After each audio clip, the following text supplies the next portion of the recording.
Ngồi ngoài con.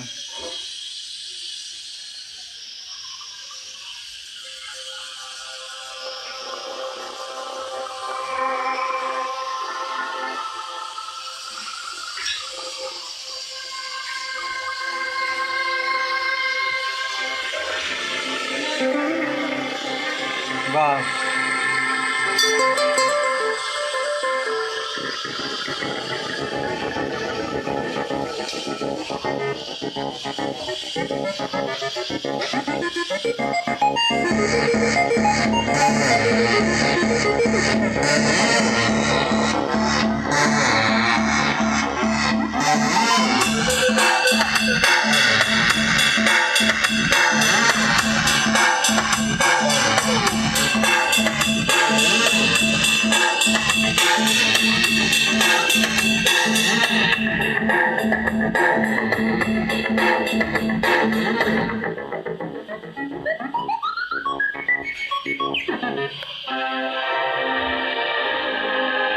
Lũ chim ban mai gọi nhau thật reo trên cây, khiến giấc em đầy say bỗng nhiên bừng trong ngất ngây.